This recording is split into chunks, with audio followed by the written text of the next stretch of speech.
لیکن یہ کہ امام مہدی کی حکومت قائم کرنے کے لیے کون لوگ آئیں گے؟ عرب جو ہیں وہ اندر سے کھوکھلے ہو چکے، عیاشی نے، دولت نے، پیسے نے، دولت، پیسہ، عیاشی، اس کی وجہ سے کھوکھلے ہو۔ یہاں میں آپ کو دو حدیثیں سنانا چاہتا ہوں۔ سنن ابن ماجہ کی روایت ہے حضرت ابو ہریرہ سے رضی اللہ تعالی عنہ، قال قال رسول اللہ صلی اللہ علیہ وسلم اذا وقعت الملاحم بعث اللہ بعثا من الموالی هم اکرم العرب فرسا واجودهم سلاحا یوید اللہ بهم الدین، رواہ ابن ماجہ عن ابی ہریرہ رضی اللہ تعالی عنہ۔ جب ملاحم کا دور شروع ہوگا تو اللہ تعالیٰ اٹھائے گا ایک لشکر یا لشکروں پر لشکر موالی میں سے۔ موالی کون؟ عربوں نے جب فتح کیا تھا اس پورے علاقے کو خلافت راشدہ کے دوران، اور پھر وہ لوگ جو ہے، ایک رائے تو یہ تھی کہ انہیں غلام بنایا جائے سارے آبادیوں کو، لیکن یہ کہ حضرت عمر کا اجتہاد تھا، اس کے مطابق جو ان کو غلام نہیں بنایا گیا تو وہ موالی کی حیثیت رکھتے۔ عربوں میں دم نہیں ہے، موالی میں سے لشکر اٹھیں گے کہ جو در حقیقت حضرت مہدی کی حکومت کو قائم کریں گے۔ دوسری حدیث سنیے، عن عبداللہ ابن الحارث رضی اللہ تعالی عنہ، اور یہ ابن ماجہ کی روایت ہے، قال قال رسول اللہ صلی اللہ علیہ وسلم یخرج الناس من المشرق فیوطئون للمہدی یعنی سلطان، لشکر نکلیں گے، لوگ آئیں گے مشرق سے، اور وہ حضرت مہدی کی حکومت کو جمائیں گے اور قائم کریں گے۔ اب ذرا نوٹ کیجئے کہ جزیرہ نما عرب کے مشرق میں کون سے ملک ہیں؟ تین: ایران، افغانستان، پاکستان۔ یہ تین سالڈ مسلم ممالک، مسلم آبادی اکثریت۔ ویسے تو یہ کہ آگے ہندوستان میں 20 کروڑ مسلمان ہیں، لیکن وہ 20 کروڑ جو ہے وہ تو 80 کروڑ کے اندر تحلیل ہو جاتے ہیں غیر مسلموں میں، لیکن یہاں جو معاملہ ہے یہ غالب اکثریت کا۔ ان میں سے ایران کا معاملہ جہاں تک ہے، نمبر 1 یہ کہ وہ شیعہ عقائد کے حصار میں بند ہے، اس سے ادھر ادھر ہونا اس کے لیے ممکن نہیں۔ حدیث میں یہ بھی آتا کہ اصفہان سے 70,000 یہودی دجال کا ساتھ دیں گے۔ لیکن بہرحال خراسان ایک صوبہ ہے افغانستان کا اس وقت بھی شمال مشرقی کونے میں، مجھے امید ہے وہاں سے خیر کی، کیونکہ خراسان کا لفظ وہاں پہ شامل ہے، اور حضور کی حدیث میں بعد میں آپ کو سناؤں گا کہ خراسان سے فوجیں چلیں گی جو یروشلم کو دوبارہ حاصل کریں گی، فتح کریں گی۔ جیسے پہلے یروشلم کھویا عربوں نے تھا، دوبارہ حاصل کیا تھا کرد نے، کرد خون صلاح الدین ایوبی رحمۃ اللہ علیہ، ایسے اب پھر عربوں نے کھویا ہے، لیکن لینے والے خراسان سے لشکر آئیں گے۔ یخرج من خراسان رایات سود لا یردها شیء حتی تنصب بإیلیا، خراسان کے علاقے سے کالے علم لے کر لشکر چلیں گے جن کے رخ کو کوئی موڑ نہیں سکے گا جب تک کہ وہ جا کر یروشلم میں نصب بنے۔ اس کے بعد نام آتا ہے پاکستان کا۔ یہ ہے میری اور آپ کی داستان، اور یہ ہے سبب جس کی وجہ سے کہ میں آپ سے یہ گفتگو کر رہا ہوں۔ اصل میں تو کس لیے؟ محض ایک علمی استفادہ، محض اپنی بات آراء کو ظاہر کرنے کا شوق نہیں، بلکہ یہ کہ اپنی ذمہ داری ہم پہچانیں کہ ہم کس مقام پر کھڑے ہیں۔ دیکھیے، اس پاکستان کے بارے میں یا ہندوستان کے بارے میں علامہ اقبال نے کہا تھا اپنے ترانہ ملی میں، میرے عرب کو آئی ٹھنڈی ہوا جہاں سے، میرا وطن وہی ہے، میرا وطن وہی ہے۔ اور مجھے بتایا گیا کہ سنن ابی داؤد میں یہ روایت موجود ہے کہ حضور نے فرمایا کہ ہندوستان کی طرف سے مجھے ٹھنڈی ہوا آتی، اگرچہ مجھے وہ حدیث ابھی نہیں ملی ہے، لیکن حزب التحریر کا ایک کارڈ مجھے ملا تھا، تو اس میں اس حدیث کا اور اس میں ابو داؤد کا روایت کا حوالہ موجود تھا۔ لیکن میں جو چیز آپ کو بتا چکا ہوں وہ یہ کہ الف ثانی کا پورا تجدیدی کارنامہ اس ہندوستان کی سرزمین میں ہوا۔ مجدد الف ثانی شیخ احمد سرندی، شاہ ولی اللہ دہلوی، سید احمد بریلوی، وہ تو ہمارے پاکستان میں آ کر جو ہے ان کا خون جذب ہوا ارض پاکستان۔ پھر شیخ الہند مولانا محمود حسن۔ تحریک خلافت چلی تو صرف ہندوستان میں چلی اور کہیں نہیں چلی۔ آزادی کی تحریک چلی پوری دنیا میں، وہ نیشنلزم کی بنیاد پر چلی، ملے نیشنلزم، عرب نیشنلزم، ترک نیشنلزم۔ ہمارے ہاں چلی تو اسلام کے نام پر پاکستان کا مطلب کیا؟ لا الہ الا اللہ۔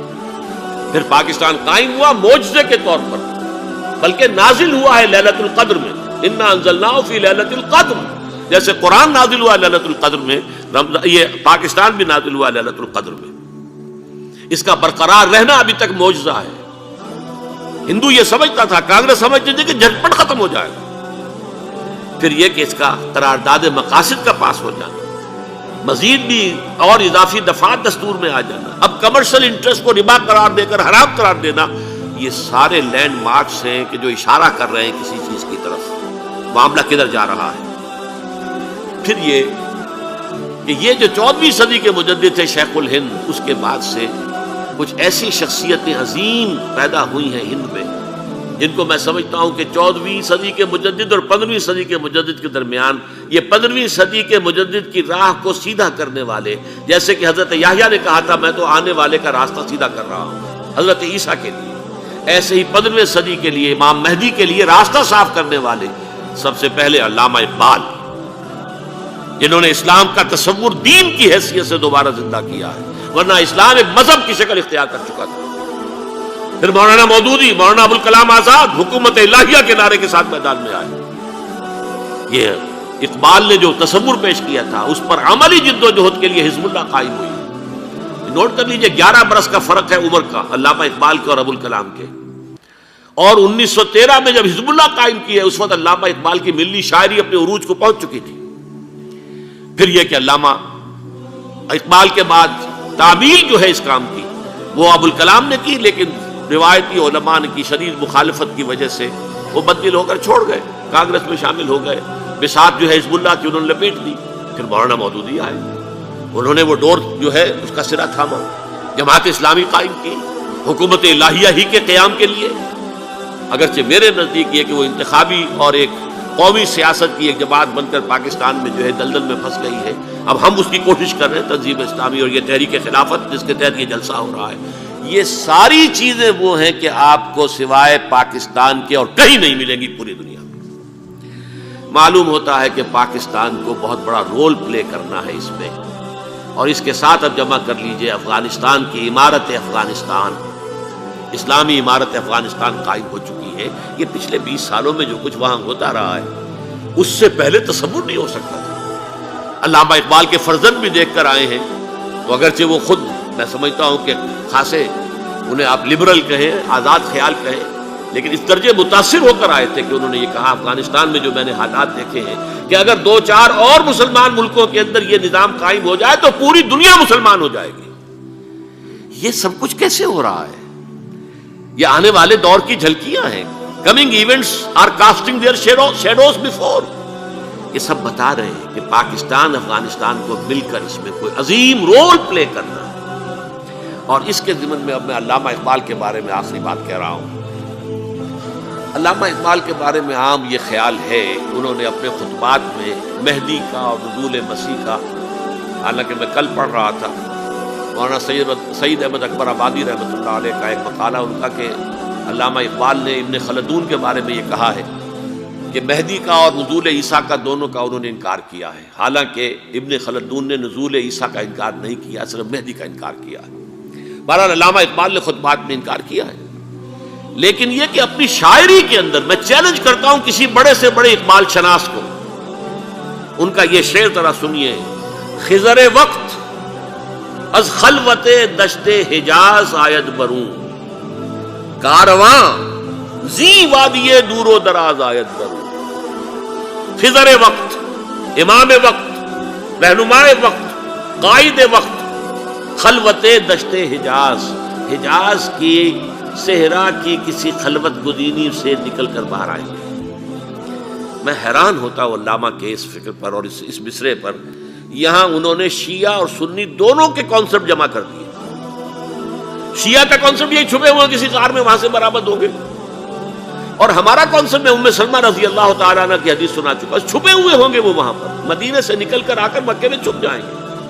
اس خانہ جنگی کی حالت میں لوگ ان کی طرف دیکھ رہے ہوں گے، سوچتے ہوں گے انہیں میدان میں آنا چاہیے، کوئی پارٹ پلے کرنا چاہیے، امت کی رہنمائی کرنی چاہیے.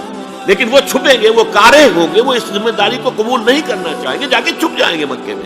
وہاں سے مکے والے انہیں نکالیں گے اور وہ کارہ ہوں گے، انہیں بالکل یہ پسند نہیں ہوگا کہ یہ ذمہ داری اٹھائیں. تو خضر وقت از خلوت دشت حجاز آیت بروں، کارواں زی وادی دور و دراز آیت بروں. کارواں جو چلے گا ان کی مدد کے لیے اس وادی دور و دراز، اس زی عظیم وادی دور و دراز، یہ وادی سندھ ہے۔ وادی سندھ جو ہے ہم سمجھتے ہیں کہ صرف یہ پاکستان اور پنجاب جو ہے یہ اس میں شامل ہے، سندھ اور پنجاب نہیں، افغانستان کا پورا مشرقی علاقہ اس میں شامل ہے۔ جیسے دریائے جہلم سندھ میں جا رہا ہے، جیسے دریائے گلگت سندھ میں آ کر ملتا ہے، جیسے دریائے چناب اور راوی اور جہلم اور یہ سب جا رہے ہیں اور آ رہے ہیں، اسی طرح دریائے کابل کہاں سے آ رہا ہے، دریائے گومل کہاں سے آ رہا ہے، ٹوچی کہاں سے آ رہا ہے، یہ سارا جو ہے ڈرین جو ہو رہا ہے ایسٹرن جو ہے پارٹ آف افغانستان، یہ سب وادی ہے۔ اس وادی کے یہ دو حصے ہیں، ایک حصہ جو ہے یہ ادھر پاکستان میں ہے اور اسی وادی کا دوسرا حصہ جو ہے وہ افغانستان میں ہے۔ کارواں زی وادی دور و دراز آیت کروں، کارواں چلے گا یہاں سے، یخرج ناس من المشرق یؤتون للمہدی یعنی سلطان ہی، مشرق سے فوجیں چلیں گی کہ جو مہدی کی حکومت قائم کرے گی، اور یخرج من خراسان رایات و سود، اور خراسان سے سیاہ پرچم چلیں گے کہ جن کا رخ کوئی موڑ نہیں سکے گا، حتیٰ تنصب بإیلیا، یہاں تک کہ وہ جا کر یروشلم کے اندر نصب ہو جائے گا۔ حضرات، میں ایک میری گفتگو کا حصہ باقی تھا لیکن میں اسے چھوڑ رہا ہوں، اس لیے کہ گلوبلائزیشن جو اس کی ہوگی، جو خلافت علی منہاج النبوہ کی تجرید کامل حضرت مہدی کے ہاتھوں عرب میں ہوگی، اس سے پہلے اس کے لیے محنت، کوشش، جد و جہد پاکستان اور افغانستان میں ہو چکی ہوگی جو اسے سپورٹ کرے گی اور وہاں جا کر حکومت قائم کرے گی۔ اس کے بعد گلوبلائزیشن کا جو مرحلہ اس کا ہے وہ حضرت مہدی کے ہاتھوں نہیں ہے، وہ حضرت عیسیٰ ابن مریم ان کے نزول کے بعد ہے، جن کے نزول کے بعد دجال کا خاتمہ ہوگا اور یہودیوں کا استحصال ہوگا، مسلمانوں پر بھی بڑی تکالیف عربوں پر آئیں گی، شدائد آئیں گے، لیکن یہ وہ میں حصہ ملتوی رکھتا ہوں کسی دوسری محفل اور کسی دوسری مجلس اور نشست پر۔